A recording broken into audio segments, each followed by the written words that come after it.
ಕಾಂತಾರದಲ್ಲಿನ ಪಂಜುರ್ಲಿ ದೈವದ ಬಗ್ಗೆ ನಿಮಗೆಷ್ಟು ಗೊತ್ತು?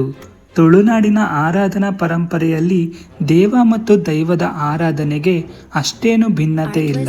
ದೇವರನ್ನು ಎಷ್ಟು ಪೂಜಿಸುತ್ತಾರೋ ಅಷ್ಟೇ ಅಲ್ಲಿನ ದೈವವನ್ನು ನಂಬುತ್ತಾರೆ. ಅದರಲ್ಲೂ ಪಂಜುರ್ಲಿ ಮತ್ತು ಗುಳಿಗ ದೈವ ಪ್ರಮುಖವಾದವು. ಪಂಜುರ್ಲಿ ದೈವವೆಂದರೆ ಏನು? ಪಂಜುರ್ಲಿ ದೈವದ ಮಹತ್ವವೇನು ಗೊತ್ತೇ? ಬನ್ನಿ ಈ ವಿಡಿಯೋದಲ್ಲಿ ತಿಳಿಯೋಣ. ಅದಕ್ಕೂ ಮುಂಚೆ ನೀವೇನಾದ್ರು ನಮ್ಮ ಚಾನಲನ್ನು ಸಬ್ಸ್ಕ್ರೈಬ್ ಮಾಡಿಲ್ಲ ಅಂದರೆ ದಯವಿಟ್ಟು ಸಬ್ಸ್ಕ್ರೈಬ್ ಮಾಡಿಕೊಳ್ಳಿ. ತುಳುನಾಡಿನಲ್ಲಿ ದೇವಾರಾಧನೆಗೆ ಎಷ್ಟು ಮಹತ್ವವನ್ನು ನೀಡಲಾಗುತ್ತದೆಯೋ ಅಷ್ಟೇ ಮಹತ್ವವನ್ನು ದೈವಾರಾಧನೆಗೂ ಕೂಡ ನೀಡಲಾಗುತ್ತದೆ.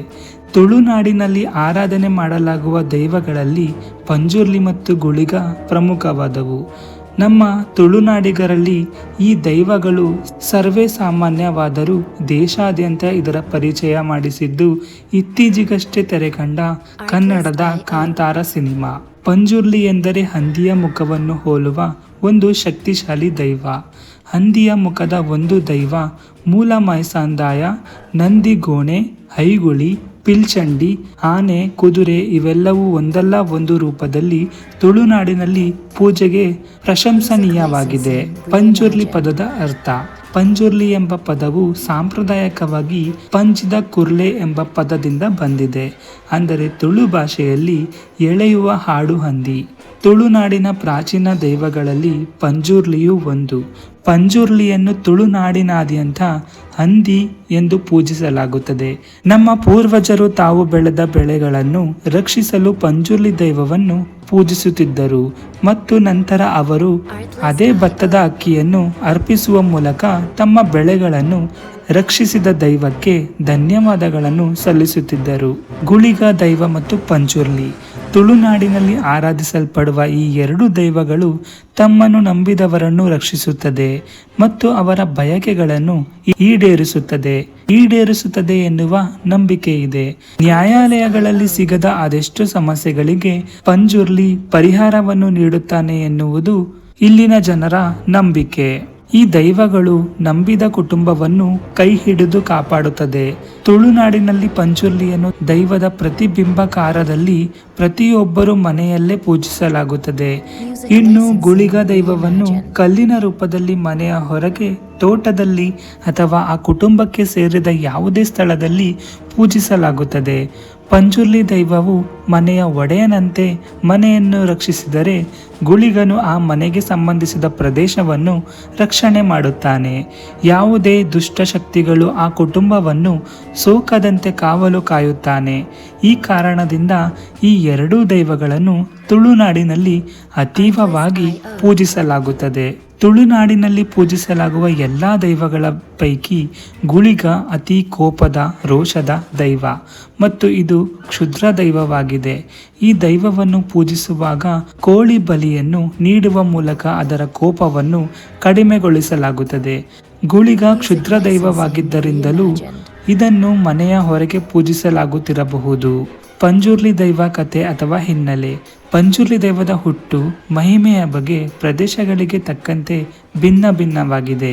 ಒಂದು ಕಥೆಯ ಪ್ರಕಾರ ಕೃಷಿ ಪ್ರಧಾನವಾದ ತುಳುನಾಡಿನಲ್ಲಿ ಬಹಳ ಹಿಂದೆ ಕಾಡು ಹಂದಿಗಳ ಕಾಟ ಬಹಳವಿತ್ತು.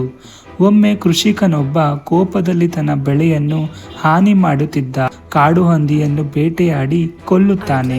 ದೈವಿಕ ಶಕ್ತಿಯನ್ನು ಪಡೆದುಕೊಂಡಿದ್ದ ಆ ಹಂದಿಯು ಬೇಟೆಯಾಡಿದ ಬಳಿಕ ಪಂಜುರ್ಲಿ ದೈವವಾಗಿ ಮಾರ್ಪಟ್ಟಿತು.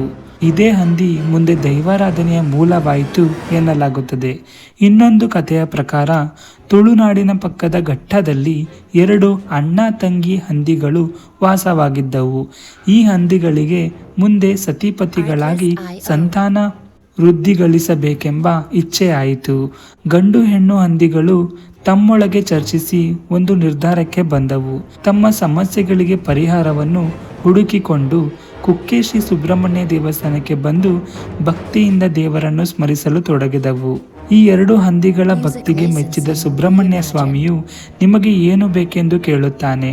ಆಗ ಹಂದಿಗಳು ತಮ್ಮಲ್ಲಿಯ ಸಹೋದರ ಭಾವವನ್ನು ಕಡಿದು ಗಂಡ ಹೆಂಡತಿಯಾಗಿ ಬಾಳುವಂತೆ ಕರುಣಿಸಬೇಕೆಂದು ಭಕ್ತಿಯಿಂದ ಬೇಡಿಕೊಂಡವು. ಅವುಗಳ ಇಚ್ಛೆಯನ್ನು ಕೇಳಿದ ಸುಬ್ರಹ್ಮಣ್ಯ ಸ್ವಾಮಿಯ ಮನಸ್ಸು ಕರಗಿ ಆ ಹಂದಿಗಳ ಅಣ್ಣ ತಂಗಿಯರ ಭಾವವನ್ನು ಕಡಿದು ಸತಿಪತಿಗಳಾಗುವಂತೆ ವರವಿತ್ತರು. ಹಂದಿಗಳು ಸಂತಸದಿಂದ ಕಾಡನ್ನು ಪ್ರವೇಶಿಸಿದವು. ಅವುಗಳ ಅನ್ಯೋನ್ಯ ಬದುಕಿನ ಸಂಕೇತವಾಗಿ ಆ ಹಂದಿಗಳಿಗೆ 4 ಮರಿಗಳು ಹುಟ್ಟಿಕೊಂಡವು. ಹಂದಿ ಮರಿಗಳಲ್ಲಿ ಒಂದು ಮರಿಯು ಭಗವಾನ್ ಈಶ್ವರನ ಹೂದೋಟವನ್ನು ಪ್ರವೇಶಿಸಿತು.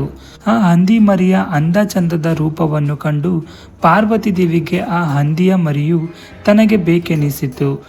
ಅದನ್ನು ಪ್ರೀತಿಯಿಂದ ಸಲಹತೊಡಗಿದಳು. ಆ ಮರಿಯು ಬೆಳೆಯತೊಡಗಿದಂತೆ ಎಲ್ಲೆಂದರಲ್ಲಿ ತಿರುಗಾಡತೊಡಗಿತು. ಅತಿಯಾದ ತುಂಟತನವನ್ನು ಹೊಂದಿದ ಹಂದಿ ಮರಿಯು ಒಮ್ಮೆ ಶಿವನ ಹೂದೋಟಕ್ಕೆ ನುಗ್ಗಿ ಹೂದೋಟವನ್ನು ನಾಶ ಮಾಡಿತು.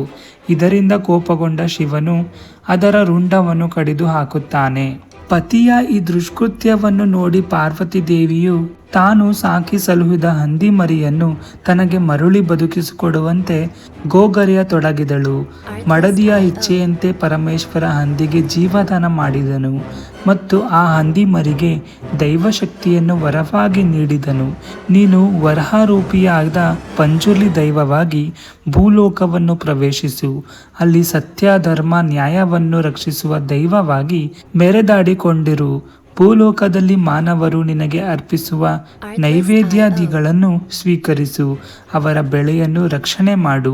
ಕಷ್ಟ ಕಾರ್ಪಣ್ಯಗಳನ್ನು ರೋಗ ರುಜಿನಗಳನ್ನು ಪರಿಹರಿಸಿ ಕಾಯುವ ರಕ್ಷಣೆಯ ದೈವವಾಗಿ ಕೀರ್ತಿಯನ್ನು ಬೆಳಗಿಕೊಂಡು ಅದೇ ರೀತಿ ನಿನ್ನನ್ನು ಧಿಕ್ಕರಿಸಿ ಅಹಂಕಾರದಿಂದ ನಡೆಯುವವರನ್ನು ಶಿಕ್ಷಿಸು. ಸರಿದಾರಿಗೆ ತಿರುಗಿಸಿ ನಿನ್ನಲ್ಲಿ ಭಕ್ತಿ ಹುಟ್ಟುವಂತೆ ಮಾಡು ಎಂದು ವರಪ್ರದಾನ ಮಾಡಿ ಕಳುಹಿಸಿದರು. ದೇವರ ಅಪ್ಪಣೆ ಪ್ರಕಾರ ಪಂಜುರ್ಲಿಯು ದೈವಶಕ್ತಿಯಾಗಿ ಭೂಲೋಕ ಪ್ರವೇಶಿಸಿತು.